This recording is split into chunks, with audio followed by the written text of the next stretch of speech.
Good morning.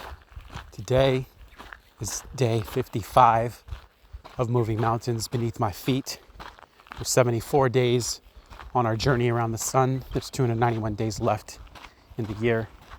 And this is episode 34. And sometimes I have to go back and listen to the beginning of my last one to remember the times or the dates, the numbers. Anyway, yesterday I ended off talking about gratitude. And today I'm going to talk about gratitude as well and some other things. But I ended up having the most profound, deepest, most intense experience with gratitude of my life. Literally, after my workout. Just full blown. I'm going to talk a lot about it today because today's Wednesday. I get to go do my podcast with Elsie called May the Love of People Find You. That's going to be a lot longer and more in depth. And I'm going to get into gratitude because that's something that she wanted to talk about. But anyway, I had this crazy, insane experience of just pure gratitude pulsing through my whole body, full on tears, like just so grateful for the people in my life, a particular person, but also people in my life that just, I saw some pictures of us and it just set me off. Like the joy in my face, the joy in the moment, the experiences was just so beautiful. But after that, I had this moment and I felt like I could draw anything I wanted into my life in that energy. Like literally I was at the top of the top, the highest of the high from this moment of gratitude. And then later on in the day, something happened that kind of knocked me off my high-flying disc, as you would say, those who listen to Abraham Hicks. It really knocked me off my high-flying disc, and I went the opposite direction, right? So from being super high and super grateful to like being super triggered and emotional and like upset and feeling some kind of way. And for a little while, I was just kind of bothered by that. Like, why? Why does this have to be? I knew that if I went too high, I had to come down, right? You can't just keep going up.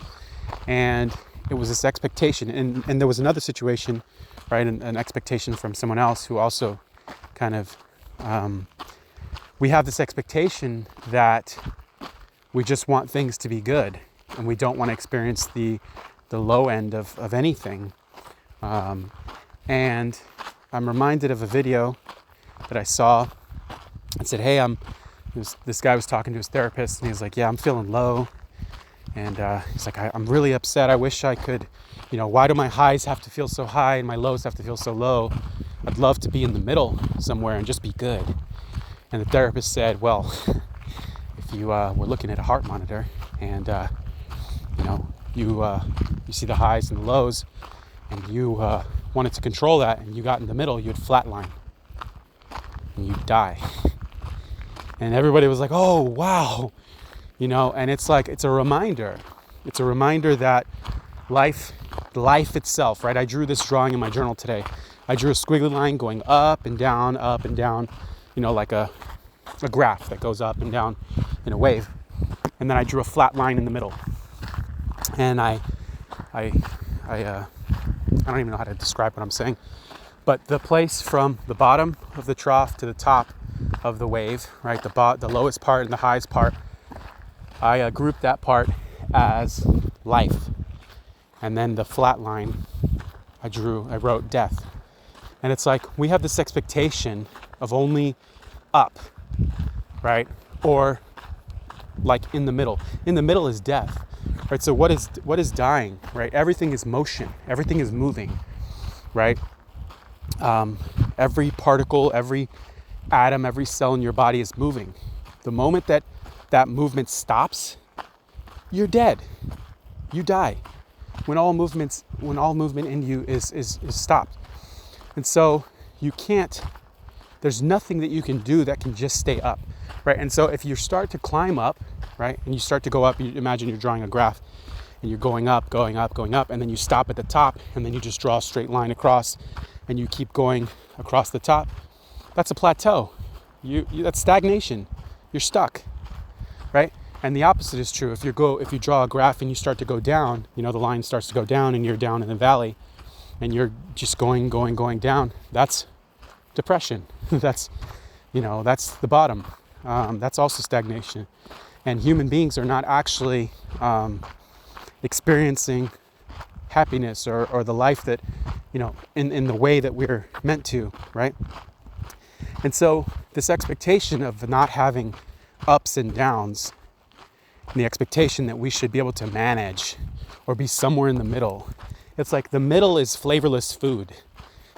The middle is bland ass food with no seasoning, or crappy food. It's like, I don't want any flavor because if I put seasonings in, it might be great, it might be bad, right? And it's like, in the context of ourselves, of our lives, we have to remove this expectation that everything is going to always be good and be able to manage the times when things start to go south. And so that was the lesson that I gained from yesterday, because I was able to recover eventually. It took me some time, but the experience of, the expectations, like, you can't experience such a high without its corresponding opposite, and to be okay with that and to sit with that and to say, oh, this is just life. This is me being alive, right? And so part of me was upset because I wanted to stay in that gratitude feeling, and I wanted to remember that because I wanted to talk about it deeply today. And I will be tapping into that on my longer podcast today with Elsie. And I'm going to really try to describe what happened and talk about what I was feeling and all that, because it was beautiful. But I wanted to talk about this up and down thing because it's such an expectation that sets us up for failure, right? We think, oh, if we have great moments, but then we have a lower moment, that something's wrong. There's nothing wrong. It's just life. It's just expected, right? And so part of the message was also like, life has shown you that if you go to a high, you know that you're going to experience its opposite at any given time. And the vice versa is true. If you go to a low, you know at some point you're going to experience its opposite. And so you can rest assured that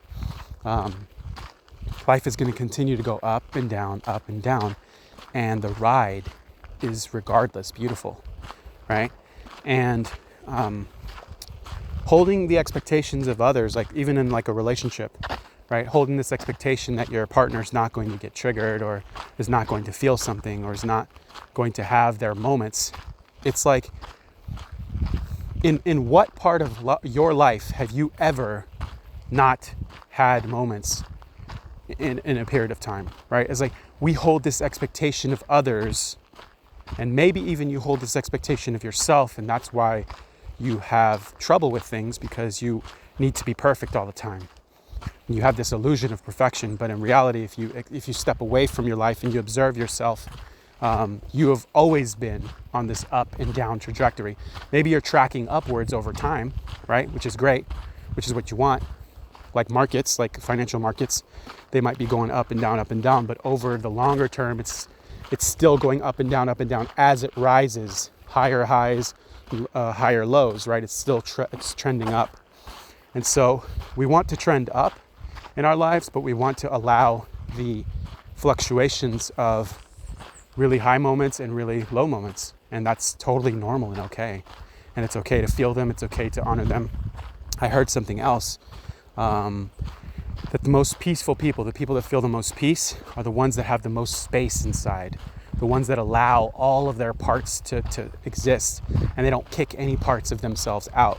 So that means, like, you don't kick the parts of you that you don't like out of you.